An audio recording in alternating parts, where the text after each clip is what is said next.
Kwingineko, polisi katika eneo la Kilimani hapa Nairobi wanachunguza kifo cha kijana wa miaka 22 aliyefariki baada ya kurushwa kutoka ghorofa ya juu ya chumba cha malazi weekend iliyopita. Kijana huyo aliyetambuliwa kama Festus Lee Oromo anasemekana kuwa na wenzake akiwemo mpenzi wake aliyepatikana naye kwenye mtandao wa mapenzi kabla ya kifo chake.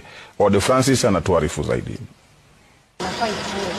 Ni tukio lililotokea katika jumba la Heartland Apartments kwenye barabara ya Kindaruma, Kilimani, usiku wa kuamkia Jumapili, wakati mwili wa Festus Lee Oromo ulipatikana juu ya gari lililokuwa limeegeshwa.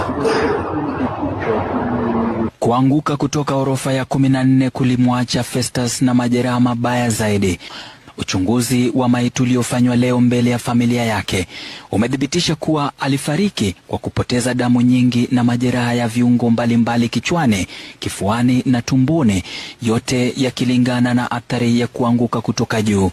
Miguu yake yote miwili ilivunjika na gari aliloangukia liliharibika vibaya. Wapelelezi wanachunguza jinsi Festus alivyotupwa kutoka kwenye roshani ya chumba cha Airbnb alichokuwa amekodi siku mbili kabla ya tarehe 28 Novemba.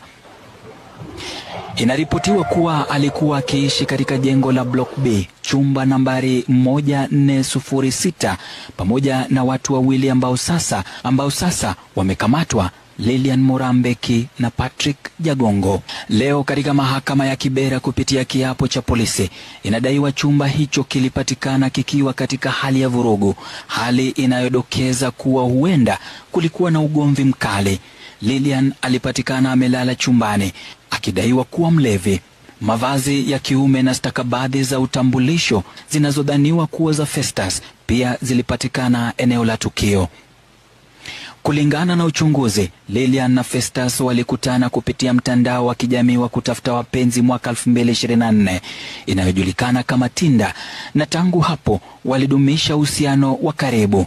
Lilian, ambaye ana uraia wa nchi mbili ikiwemo Costa Rica na Kenya, anasemekana alikuwa akitembelea Kenya mara kwa mara kutembelea Festus.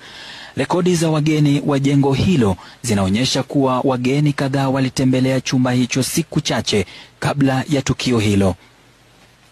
Kwa mujibu wa wapelelezi, Lilian aliwaambia wachunguzi kuwa yeye, Festus na Patrick walikuwa wakinywa pombe pamoja usiku wa tukio hilo. Anadai kuwa alienda kulala akiwaacha wanaume hao wawili wakiendelea kunywa sebuleni.